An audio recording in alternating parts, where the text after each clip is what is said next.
If you understand these 15 sentences, your Spanish is excellent. We'll look at 5 beginner sentences, 5 intermediate sentences, and 5 advanced sentences. Número 1. Tengo hambre. ¿Quieres comer conmigo? This means I'm hungry. Do you want to eat with me? Remember that when we talk about hunger in Spanish, we do not say estoy hambre. Literally, I am hunger. No. Tengo hambre. I have hunger. We do the same exact thing when it comes to being thirsty. Tengo sed. Or I'm hot. Tengo calor. Or I'm cold. Tengo frío. Número 2. ¿Dónde está el baño? This means, where is the bathroom? Or we could say something like, ¿Dónde está la biblioteca? Where is the library? Which, as we all know, this is the most important sentence to know how to say in Spanish. Número 3. Me gusta mucho esta canción. That means, I really like this song. Remember that with the verb gustar, gustar is being conjugated based off of the noun of the sentence. In this case, canción. Remember that a noun is a person, place, or thing. So the canción, or the song, is performing the action of pleasing to me. Also, we use the little word esta, meaning this, and that is the feminine singular. Esta canción is feminine. Este refrigerador is masculine singular, so this refrigerator. And esto is what we call the neuter. It is not the masculine. The neuter has no specific gender. So I could ask you, ¿qué es esto? What is this? And I don't know its specific gender. I can also use esto to talk about situations in general. Ay, esto es un lío. This is a mess. Número 4. No entiendo. ¿Puedes repetir más despacio? This means, I don't understand. Can you repeat more slowly? You can say no comprendo, but it sounds a bit odd. It is much better to use the verb entender, meaning to understand.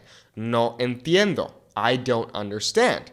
If you say no comprendo, you are saying I do not comprehend. Sounds a bit odd. It's better to say no entiendo. Número 5. Trabajo todos los días, pero descanso los domingos. This means I work every day, but I rest on Sundays. Careful with the word trabajo. I've seen it many times where students will say something like voy a trabajo. This is incorrect because it sounds like you're using the verb. So trabajo meaning I work. However, el trabajo is the noun meaning work. So you could say voy al trabajo. I am going to the work. Remember that al is the combination of the preposition a, meaning to, plus the word el. So, voy al trabajo. Also, a quick side note, days in Spanish are never capitalized. So you're never going to capitalize domingo. It will always be lowercase. Muy bien. Now let's take a look at the intermediate sentences. Número 6. Si hace buen tiempo, vamos a ir al parque. If the weather is nice, we're going to go to the park. You can also use the word clima for weather. So you could say, si hace buen clima or buen tiempo. Tiempo can also mean time. Also, notice how we're using the verb ir twice. We're saying, we are going to go. So we can do this in Spanish just like we do this in English. We are going to go to the park. You can just say we're going to the park, but you can also say we are going to go. So, vamos a ir al parque. Número 7. No he visto esa película todavía. I haven't seen that movie yet. The word todavía can mean yet or still depending on the context of our sentence. So in this case, you could also translate this sentence as I still have not seen the movie or I still haven't seen the movie. The word esa means that. So instead of esta, which means this, esa means that. It is the feminine singular. Eso would be the neuter, so there's no gender, and ese would be the masculine singular. So ese refrigerador, for example. Número 8.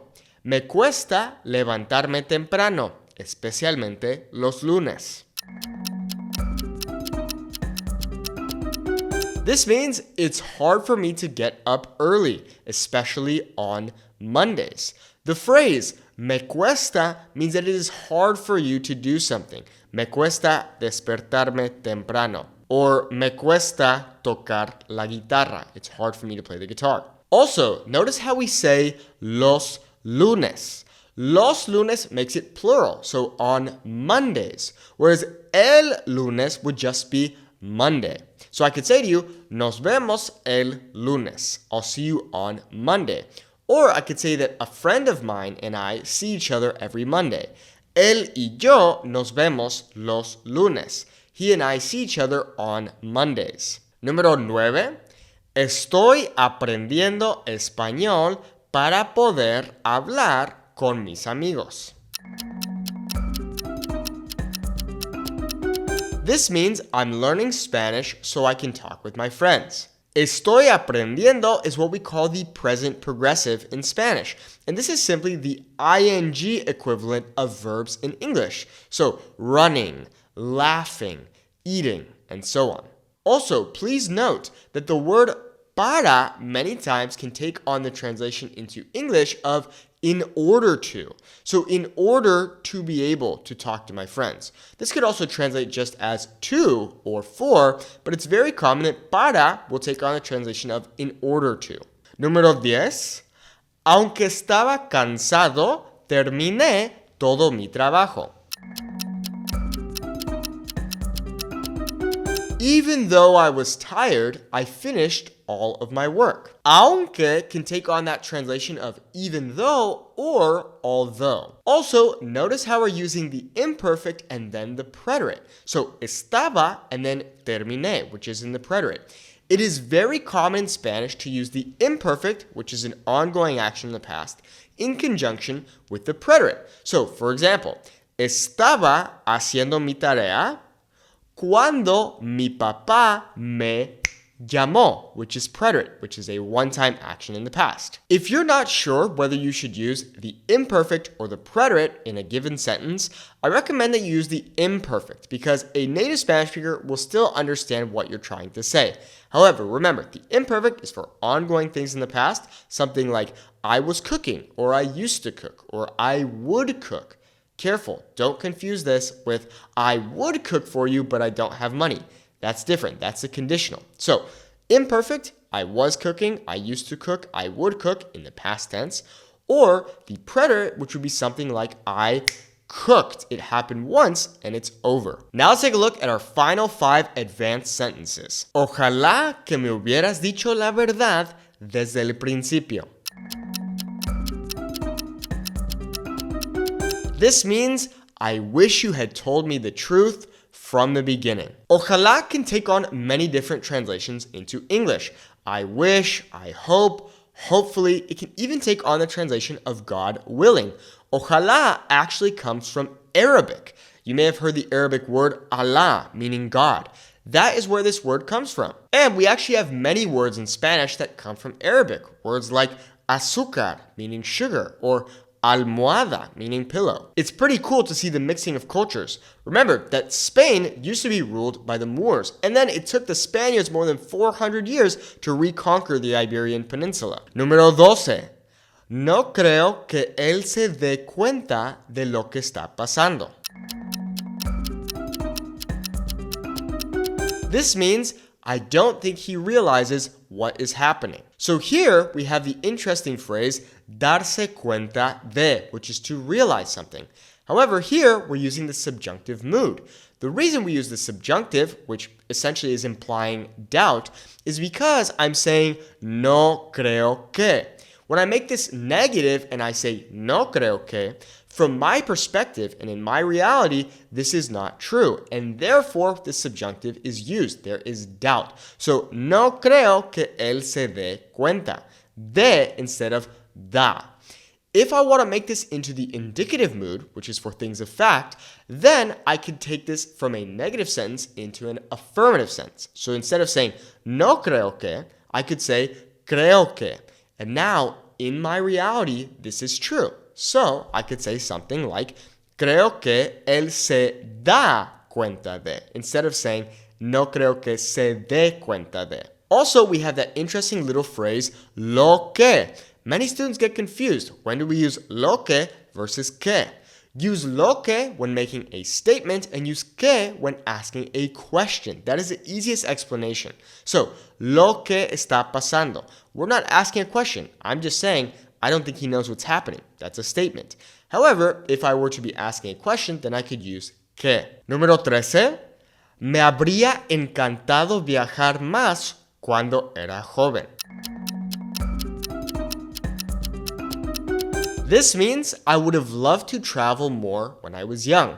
Here we have the conditional tense being used. You could also use the phrase me hubiera encantado. Me hubiera encantado viajar más cuando era joven. Número 14. Si hubiera tenido más tiempo, habría aprendido otro idioma.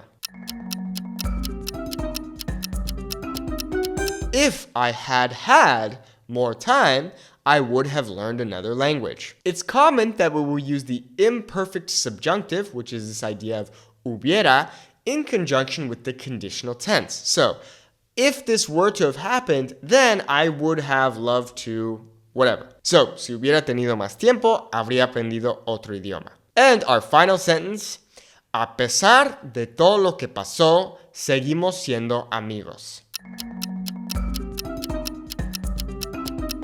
This means, despite everything that happened, we are still friends. A pesar de means in spite of, or despite. So, how'd you do? Leave a comment down below. Also, if you'd like to learn more Spanish from me, click the link in the video description to check out our Fluent Spanish Speaker Academy.